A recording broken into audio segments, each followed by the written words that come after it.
want to welcome everyone back to another edition of AI Insiders with AI Marketers Guild. I'm David Berkowitz, and here with a special guest today, Adam Kleinberg, who I've known at least since 2013.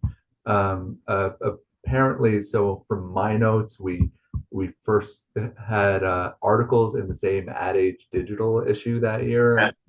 We met it at South by, and I think that was when we first started intersecting quite a bit. Although I don't know, I feel like I've known you even longer. Yeah. And I've been following what Adam's been writing about and doing in the AI space, and I saw some of the stuff on LinkedIn, and I'm like, I think our community would like learning way more about that. And here is Adam. Hey, thank you. Great seeing you, Dave. Wow, South by 2013. That was impressive notes you've got there. I've known you for a long time and seen you in well, all over the circuit and all over Ad Age and things like that. So thanks for having me. I'm gonna share. I put some slides together to kind of do a little presentation here. Um, can you all see my screen right now? Yeah, the traction logos, and is that who was making all the noise, or in the background there, your desktop, your Um, dog there? the dog is gone. Oh, I'm sorry. Oh no, Oh, no, I meant on your desktop. Uh, oh, I, yes, that I is the was like, dog. This is Dipper. Very cute. I'm gonna. I think I shared the whole screen though. Let me. yeah, I'm seeing the small traction window with Dipper in the background. So, I could do this. here we go. There we go. That'll work, right? Yep, let's see, it's full screen now, more or less. Yeah. So yeah, wanted to talk a little bit today about, some insights on real world AI adoption, what we're seeing in traction and um, who we are and just kind of really give some practical AI adoption guidance. And we always talk about doing more. Everyone talks about doing less with AI. Um, and I'm a glass is half full kind of guy. So really think about how you can do more. Just to introduce you to Traction, we're a marketing accelerator. Um, we have a liquid workforce model that we use to help brands access like world-class talent without the bloat and overhead. Hmm. We were an agency for a decade, for 18 years, like a traditional structured agency. And we kind of just right before COVID had embraced this model of shifting to be an accelerator to kind of meet the needs of clients who are in housing and, um, just take a different approach to being more flexible, being more nimble, and helping brands accelerate the work that they need to do. One of the big changes that we made is that since we kind of made that pivot back in 2019, is we've added like a ton of talent that's former brand side, which has really helped us have clear insight as brands are doing more with insourcing, in housing. What their needs are is something that having a account leader who has ran marketing at Lululemon, for example, for a decade, certainly gives us a unique insight into retail spaces.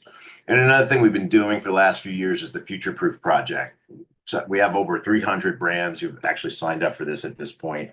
And we saw a gap in the market similar to this. I'm sure David, probably started AI Insiders to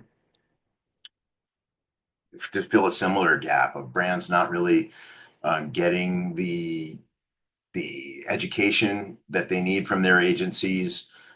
So much innovation happening so fast, and we wanted to create a venue for people to share learnings together. So the Future Proof Project has events every month. We do dinners around the country, and we produce content and have it's all kind of member directed. So the content is brand leaders sharing insights with one another, and it's given us kind of a unique view into some of the changes in AI. And here's just a quick glance at some of the brands who've signed up to be part of it. Um, just like we rethought the agency model. Um, I think it's a great time for us all to just rethink who we are as marketers, as talent, as people working in this space. I had an interesting conversation with a writer just 2 days ago. With Traction's liquid workforce model, a big part of what I do is I build relationships with talent, and then as needs come up, we kind of plug them into teams. And so I'm always talking to people, and I was on the phone with this writer, and I asked him, what are you doing with AI? And he got that nervous look in his eye that writers get when you ask him that question, and he started telling me how well he didn't really believe in AI and blah blah blah. And he gets it that the he's in danger of kind of antiquating himself. And what I said to him was like, well, I think what you need to do is stop thinking of yourself as a writer and start thinking of yourself as a storyteller.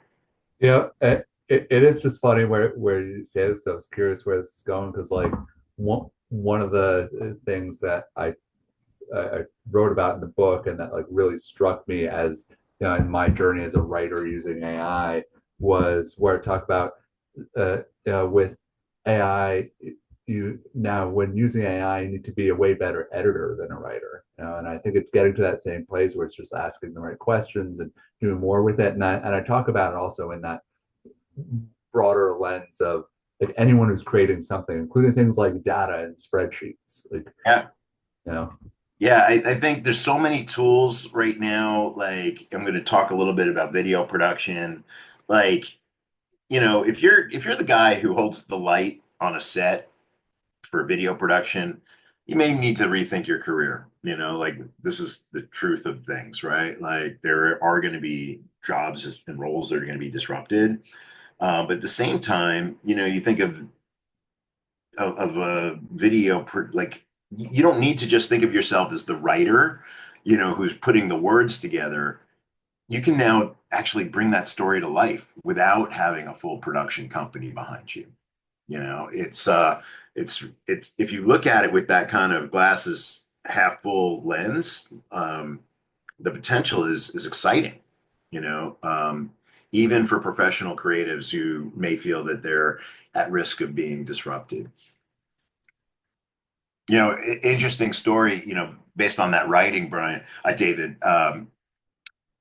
I was writing a blog post and using AI. I use Claude a lot, and I've kind of got my own voice kind of programmed in there. So it, I use the same adjectives all the time to describe my voice. And, um, the prompts that I write are elaborate, and the thinking and the ideas are all mine.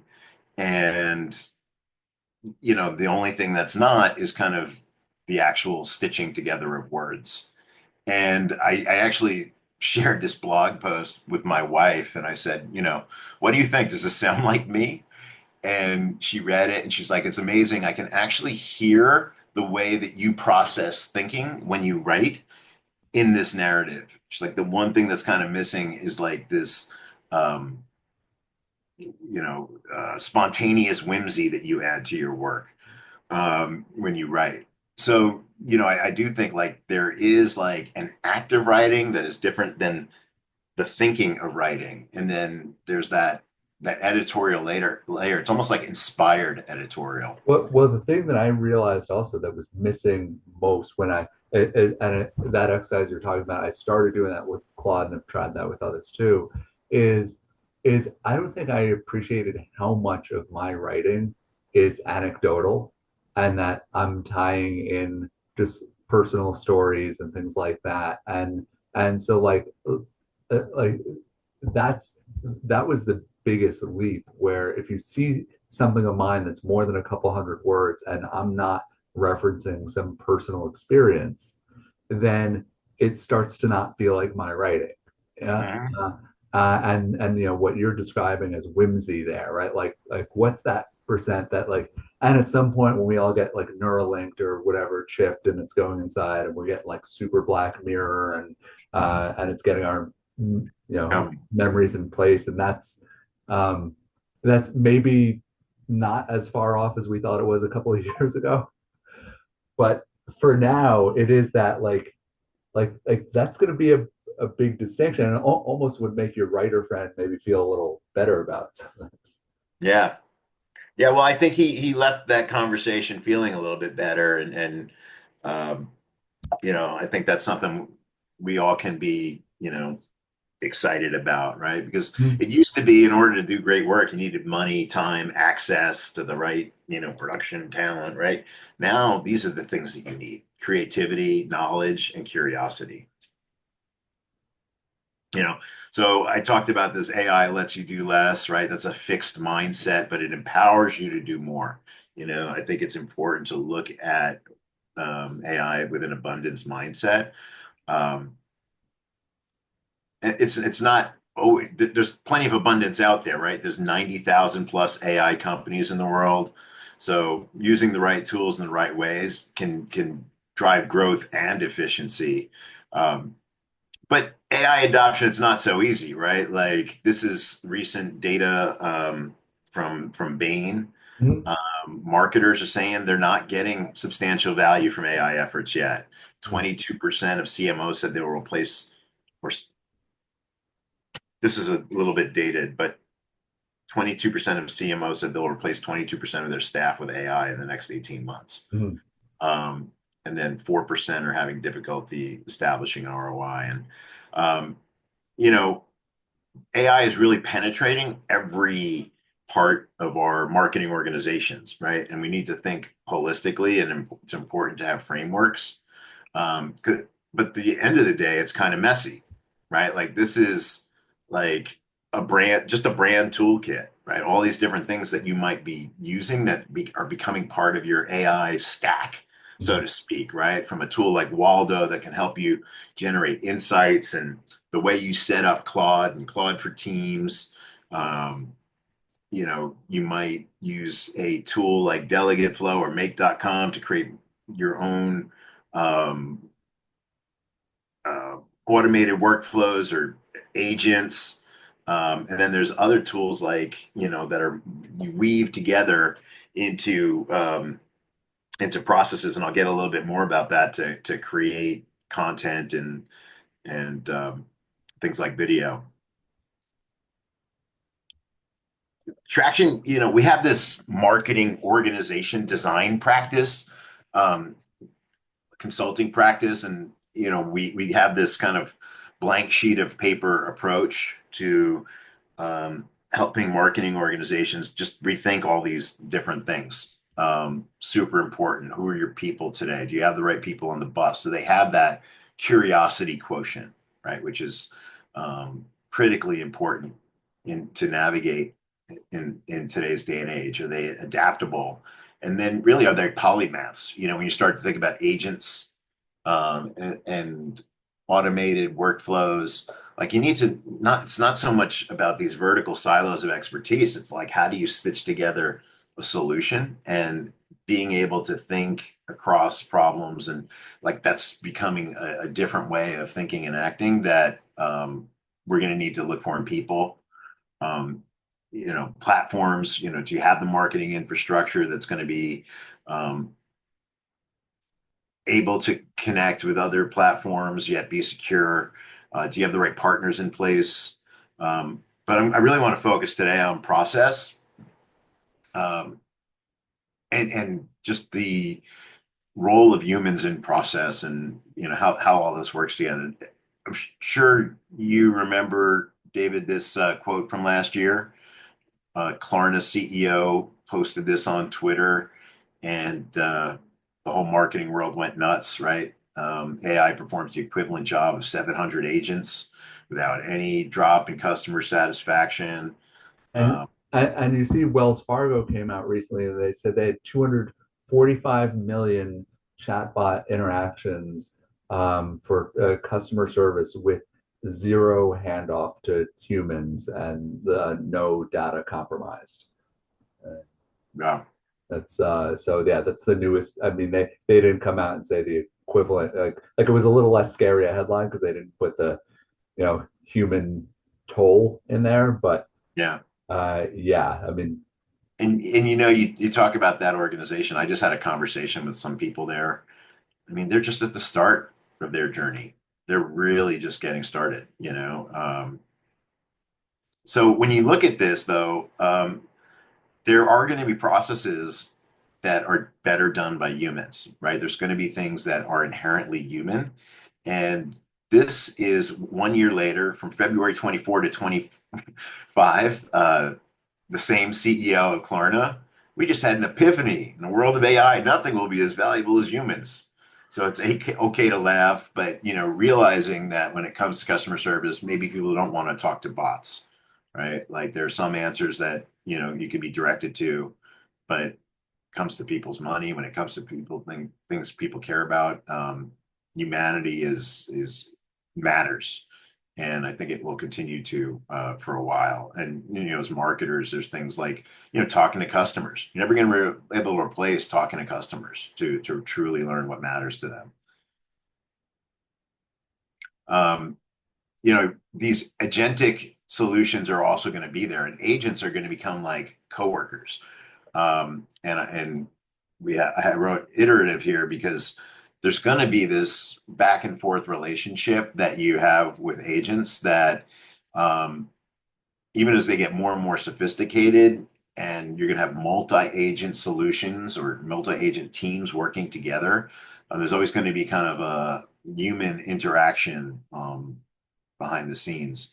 So this is a dramatically simplified example of what an agentic workflow is. I know I was looking at some of your past events. I don't know how um, much your team knows about agent, your organization, this group knows about agents, but you know, this is like something we're doing right now, right? Like, um, a human might initiate a campaign in Slack and upload a brief and just type like slash initiate campaign or whatever just the same way I type slash Zoom to start a Zoom meeting, right?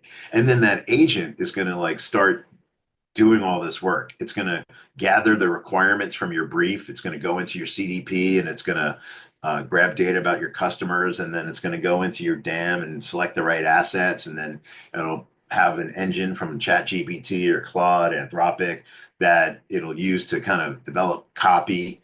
And it'll use an agent. It'll then use a tool, maybe Canva, maybe um, something else. We're using a tool called Simplified to establish that, to build that campaign asset. And then it'll have a second agent that'll basically be a supervisor agent. That agent's going to check the work. Um, it'll either fix and tag the errors that it finds. Those might be hallucinations. It might be, you know, legal flags. Claims that are made, but it'll send it back to the human with those things highlighted. And then the human can either provide feedback and go through this loop again or approve the work. And once it approves the work, that first agent can then deploy the campaign and monitor performance. And then the second agent will look at that performance, create recommendations, and send it back to the human to see if you want to initialize that. So it's going to be this iterative optimization loop, right? That kind of brings us together with these coworker agents that are going to take the toil, a lot of the less anything that's kind of turnkey, right? And I would certainly think of like digital ad units. 99% of them are pretty turnkey in terms of what they look like. I liken, the difference between a banner ad and a marketing idea to like nail polish and the Mona Lisa. right? They're both quote unquote creative, but they're very different things. And finally, what were you saying? We did have one question coming in from Kate in the chat. What platform are you building the agentic workflow on? We're using a platform right now called Delegate Flow.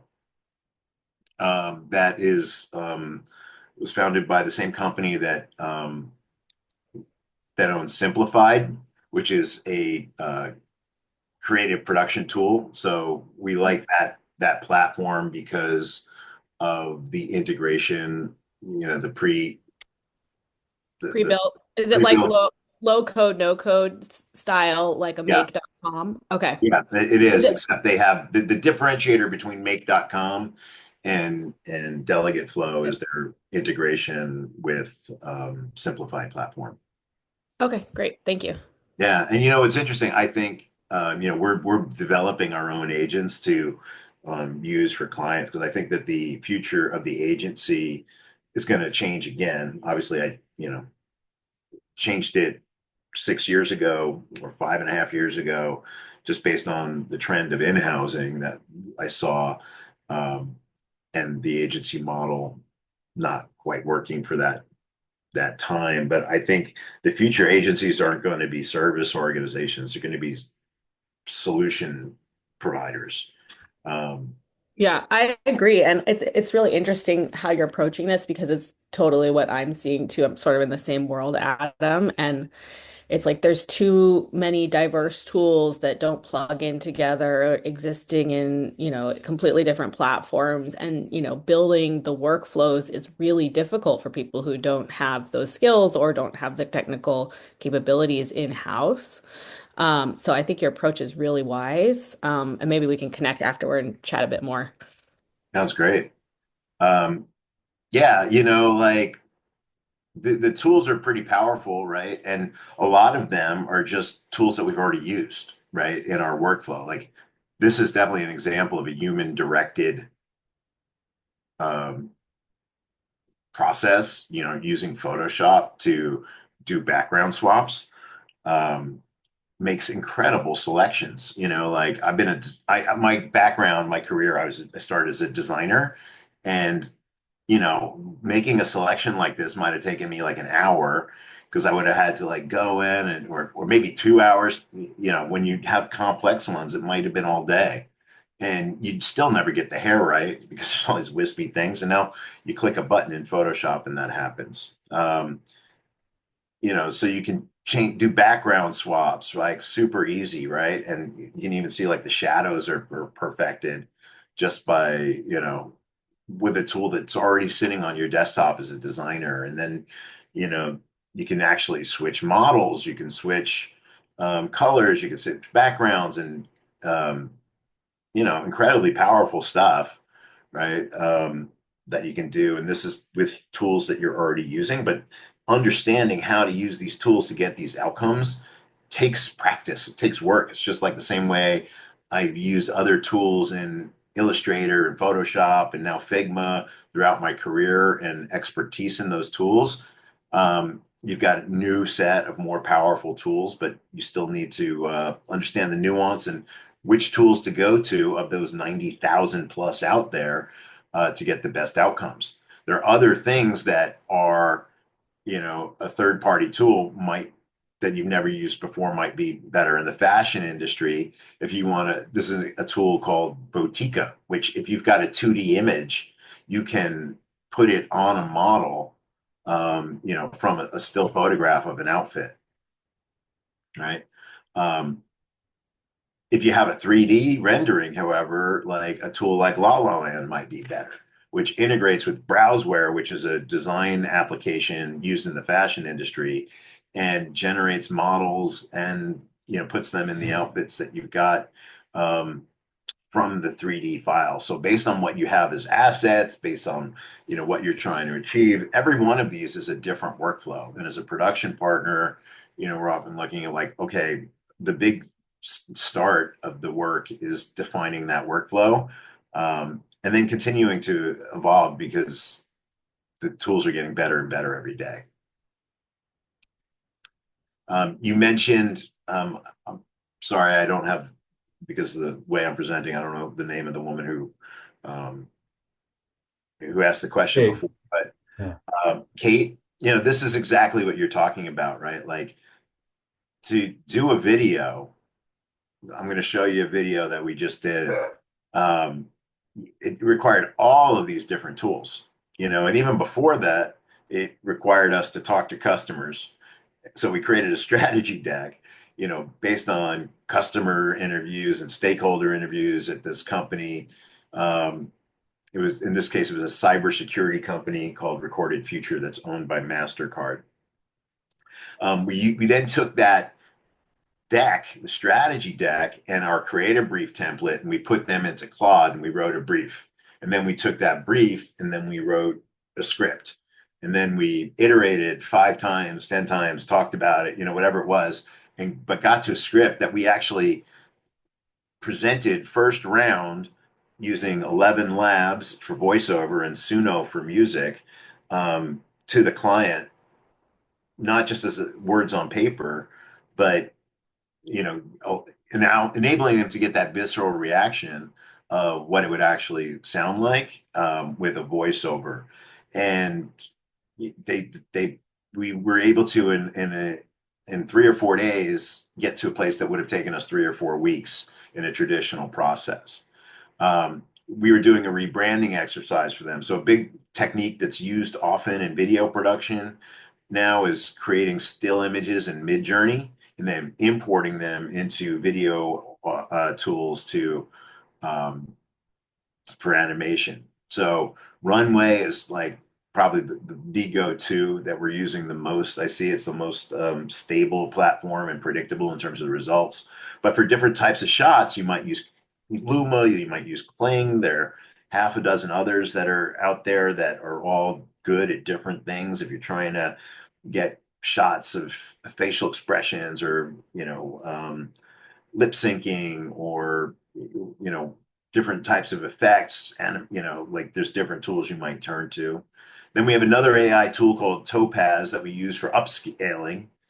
um, and then we actually go back to that human interaction where we bring in Adobe After Effects and Premiere to do graphic layovers and the final edit. So we're pretty proud of this video I'm about to show. It was just awarded an ANA B2 award for best use of AI. Um, and hopefully you'll be able to hear it and it won't be too choppy. In cybersecurity, your greatest fear isn't the threats you see coming. It's the critical signals that get lost in the noise, the ones that could have prevented damage to your reputation, your business, your trust. Every day, cybersecurity teams face an impossible task, sorting through millions of threats, each one potentially critical. The truth is, they can't all be your priority. But somewhere in that noise are the signals that matter most, the ones you can't afford to miss. We built Recorded Future with a purpose: to truly understand what matters to your business so you can act quickly to protect it. Our platform gives you the power to outpace the onslaught of threats through precision intelligence tuned to your needs, with advanced AI to detect patterns human eyes might miss. Our experts, veterans of military and intelligence services, provide the context that machines alone cannot, because generic intelligence isn't intelligence at all. We give you the confidence to know what matters most, the precision to act when it matters most.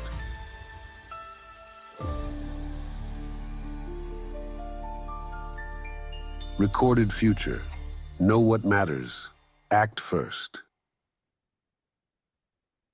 So it was pretty cool. I was just at the RSA conference and they had this like on a giant wall, being shown, and it's they're now using AI. What's cool about this video, and when I talk about doing more, is we just did this big brand exercise created this identity system. We did a whole website redesign, all the swag, and they were basically out of money, or didn't have much budget left. And when we said, you really would be great to have a video as part of this, if we'd used traditional video production, it would have been 75, 100 or more to produce a video like this. I mean, honestly, it could be significantly more if we got all that, content from live shoots. Um, and this we were able to do for a fraction of the cost. When you look at traditional versus Gen I video production, um, it's pretty astounding the savings, right? Like traditional video production might be like 3 or 4 months, easy. You might have 30 people involved, right? And with AI, it might be 2 weeks. Might be, in some instances, even one, and the amount of people involved is significantly smaller, right? So, we're kind of excited. We've actually launched a new AI video production studio called Future Proof Films. It's been a collaboration between one of our video production partners, a company called Fridays, that we've worked with for a long time, and that's my news that I'm sharing. So I'm very excited about that, and looks like Ad Age is going to be writing about it next week or maybe this week. Here's another example. This is for a startup, and this is the kind of video we were able to create in 1 week.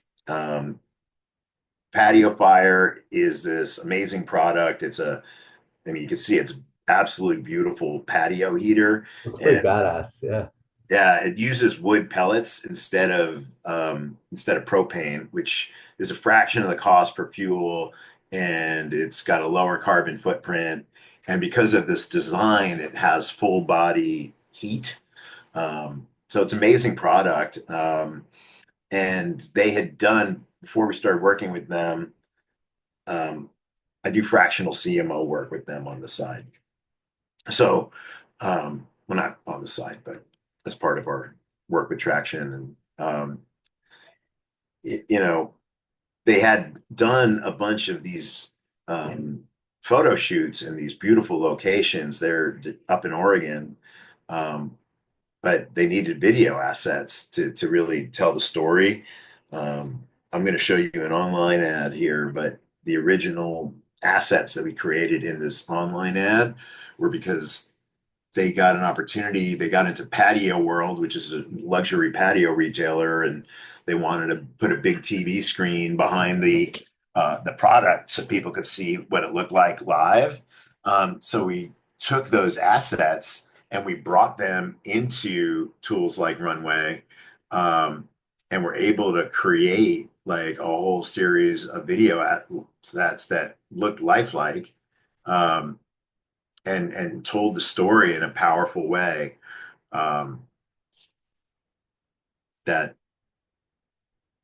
we wouldn't have been able to do. And it's no secret to anyone in marketing that video is so much more powerful than still images when it comes to attracting consumer attention and telling a story. And it's really, I think this slide I threw in, it's kind of a little bit of a detour, but I think it's important too, is like, even, the distribution and written content, like, as you're starting to build these, agents that do some of the stuff, I think a big differentiator is going to be like how you implement and understanding how people discover content is super important to creating an effective content engine, if that makes sense. Like today in search, um, traditional organic search results are way down on the page, right? It's all these snippets at the top of Google search results. And when you expand them, you kind of get these, you know, all these kind of benefits. And this is actually pulled together from like different sources. And you can see we've got patio fire here in one of the snippets there. You know, and the first two bullets of Google's dynamically generated answer are coming directly from a patio fire blog post. And you can see the headline there, why choose a wood pellet patio heater, is what we searched for. So understanding intent, that's like the big difference, or one of the major differences in modern search, is that it's really focused on intent more than keywords. So something important to understand, and important to like weave that knowledge of how things are changing, and what the difference is between doing work and doing good work. You know, this is you know, when you start to pull all this stuff together, it's important to be organized. We have created this framework. If anyone's interested, I'm happy to share this. There's a link afterwards where you could download a guide that we created. You know, and Yeah, this yeah, and in general, anything you want to share after this that should be shared with the attendees and community. I think a lot of folks here geeking out right now. So awesome, awesome. You know, and this is the big takeaway though, right? Like, you know, when you look at all of this stuff, like the most important skill in achieving great results is knowing what great looks like. You know, as an editor, right? Or an inspired editor, you know, I think that prompt engineering is not nearly as important as having standards, right? You know, like I've kind of learned the basics of prompt engineering, you know, like we've all kind of seen them on LinkedIn and whatnot, but I have, you know, fundamentally, I just keep asking it, you know, these tools until I'm satisfied with the outcome. And I think that is, I do that in a very different way than other people, right? I see the results that other people, even on, you know, on my team, like if I've got a junior person, they don't know when they've achieved great, you know, so it takes time to develop that skill, and that's super important. So this QR code, we've got this acceleration roadmap for marketing. It's free. There's a LinkedIn smart link that you can download it on. And if you want to contact us, that's email to reach out. And you know, you're all welcome to join future proof events if you'd like. And we do online ones. You know, we have these brand only dinners. So if there's any brands on the phone you'd like to know. But that's kind of the slides I've got. I'll stop presenting. And any questions?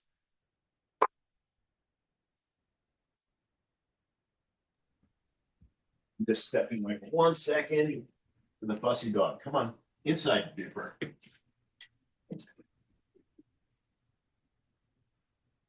All right. Who's got the next question to line up for Adam?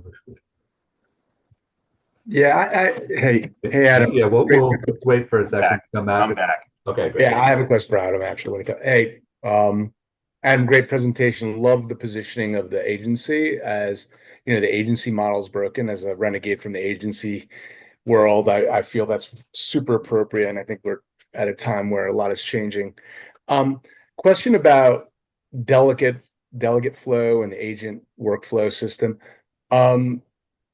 How easy is it? Like, do you have a team that's working on it? One individual? Is it you? I'm just kind of curious a little bit about that aspect of it, because, you know, as a purveyor of tools myself, it just kind of, you know, it's one thing to see it and get the, you know, the promotion of it. The other is actually to really operationalize it. And I'm just kind of curious about that. Yeah, I think I find it not super easy. You know, like it depends on the complexity of the workflow, first of all, right? Like we're building out one just to like automate we were constantly bringing in contractors, developing SOWs, sending them sort of automate that process, and there's a lot of variables in it, so it becomes a little bit more complex. You know, others are more simple, and you've got to be able to have a little bit of a understanding of like, okay, where am I going to look to connect the pipes here, right? Kind of stub something out within the stub out. You need to then do all the connections, and that sometimes can be a little bit complex if you're not tech savvy. My partner's an engineer, and Yeah. not, and I was like, I can't figure this out, and we got on, and within 10 minutes, he had figured it out. So I think if you speak code, Yep. I think it can be pretty simple. One of the things that's great, though, is you can simply ask these platforms for help. Okay. Have a conversation with make.com, and ask it what you're looking for. It'll try building it out. It's still kind of in early stages, but that's going to become more and more of a thing, and we're working with a company called Instalily. That's an agentic platform that's worth looking at. David? I've glanced the platform. I just haven't gone deep in there. Yeah, Amit Shah used to be the president and CMO Oh, of sure. Oh, sure. Yeah. And with what he's doing with AI trailblazers and everything. Yeah. Yeah. But, there's a lot of different platforms. And again, I think that's going to be a big challenge that we're all going to face.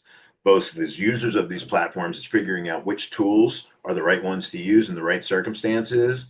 And even as those companies, they're all going to have like significant marketing challenges. There's going to be companies with great technology that go out of business because they can't position themselves distinctly in the market. The link QR code I will share again. Give me a quick second for that. Someone just asked. There you go. I'll hold that up for a second. And what was the other question in there?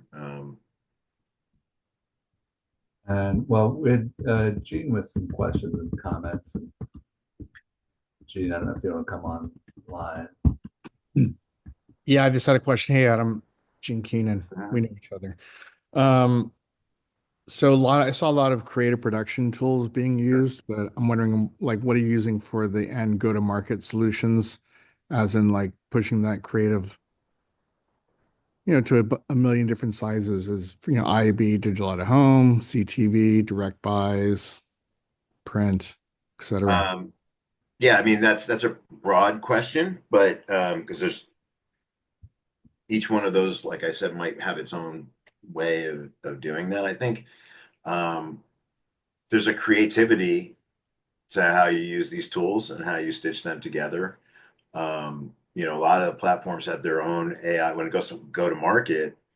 Like Meta, it's nothing new. Like they've had for years AI built into their platform, and that algorithm is more powerful than anything that any human could do, right? To optimize campaigns.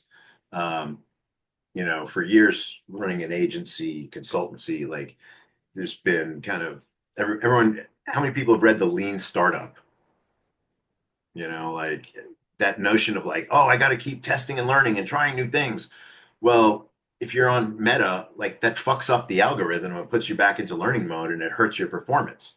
So changing too much too fast is a problem, right? And if you're in retail and your budgets are going up and down, you need to.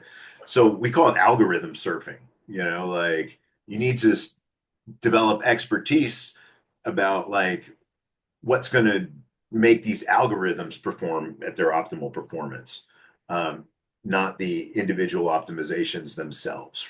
As an example, with Patio Fire, we're literally trying to create that marketing team of one because they're, startup, looking for funding if there's any investors out there that want to check that out. Just put that out there. But they are using AI and everything. So like, we launched right before holiday, and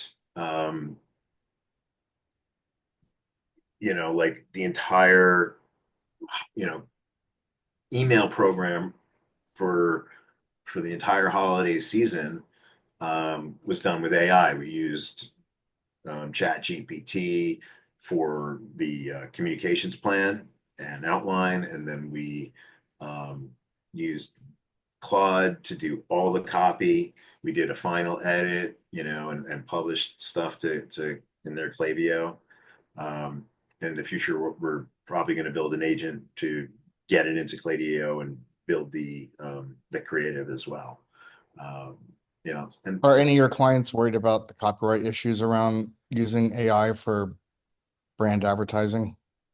oh, sure, sure. I think that is um, definitely something that everyone's thinking about, and um, different companies have different approaches to risk. Like, companies in the financial services industry are like, a lot of them are telling us like, oh, we can't even touch it. Our legal team will lose their mind, like, um, and even some sophisticated technology companies, like we have a client that we've had for a long time that's probably like known as one of the most sophisticated, you know, technology companies in the world.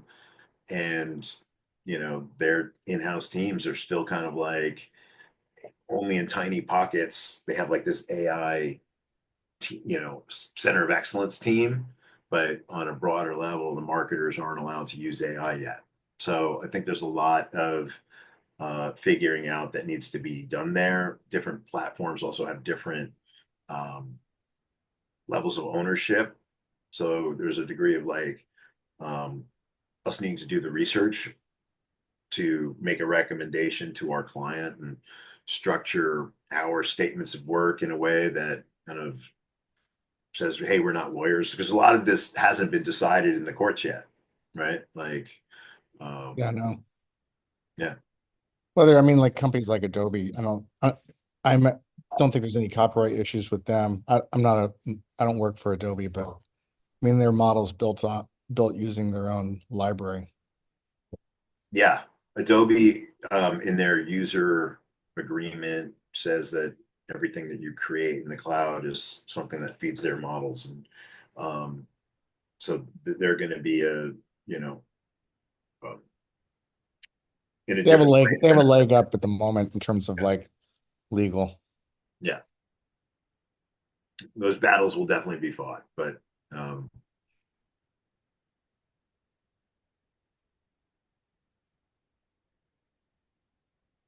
cool.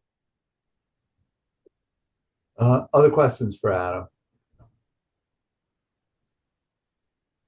Well, I'm very excited to see where you're going with the whole films. Yeah, thank you. We're excited about it, and I think that's going to be a new paradigm in video production. So we're super excited about that fun work, and um, being able to tell great stories, and bring ideas to life in ways we never could before. And by the way, is that so much of your like MO now in terms of like finding the right partnerships rather than through like hiring and other kinds of, is it more like just like seeing who's already doing related work and then building on that, or is it like are there things you wind up hiring for, or Yeah,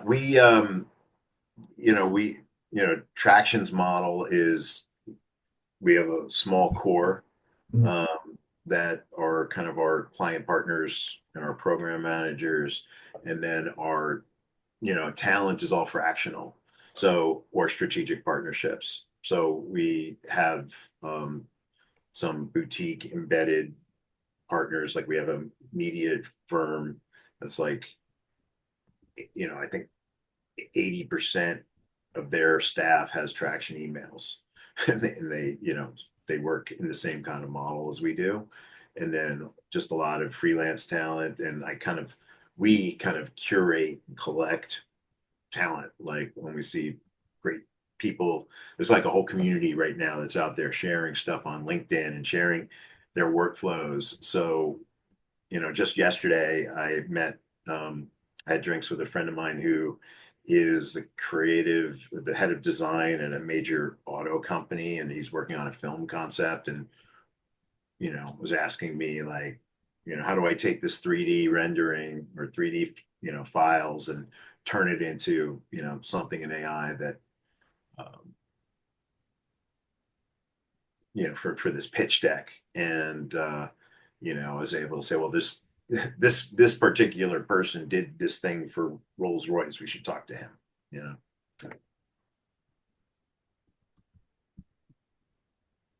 Amazing. Adam, I Oh, yeah. wanted to acknowledge what you said, that machines can't recognize excellence or what's right. It's only humans. And I think that is a key notion that we need to take with us, that humans are always going to be an important part of the equation to produce great work. Oh, for sure. Absolutely. I mean, you could just in terms of like conceptual work, right? I've been a creative director for 20 years, 25 years, whatever. And, I would say as a creative director, my job, differing from when I was an art director or designer, was not to create ideas as much as to recognize them and say, that's the one with the potential, right? Mhm. And here's how we got to reshape that idea and bring it to life in a new way. And I think ChatGPT could give you 100 ideas. That's like, which one are you going to actually pursue? It's yeah, I created, I mean, it's always literal what ChatGPT does. It very much depends on the context you give it and the prompting. So it's even an iterative process to come up with what you actually want to present at the end of the day. Yeah, for sure. Great. Well, this is an eye opener, and yeah, Adam, anything you have to share after, I'd love to pass it on. And just great having you, and hope you'll come by the Slack sometime or other events and just keep us posted on things that you're working on, because it's Yeah. pretty cool to see Thank you. pulling all Thank these you. pieces together and enhancing your creativity and output from it. So it's like that growth mindset, I think, is so huge. Yeah, you got to jump in. Like there's no wait and see, right? Like it's all here right now. So. Yeah, and I think that like this group is like a very good, like appreciate the good word with the jump in. The how sometimes gets a little tricky, right? Or even like they see like 100 of these different workflow things. Like what are people actually using and having success with? So showing us things behind the hood beyond like the amazing creative output, and like all very useful here. So appreciate it. Yeah, good. Well, I'm glad this is what you guys were hoping for, and it's an honor to be invited here to speak. So thank you. Awesome. Well, come back sometime, and glad to have you. All right. I'll All right, catch you later soon. on.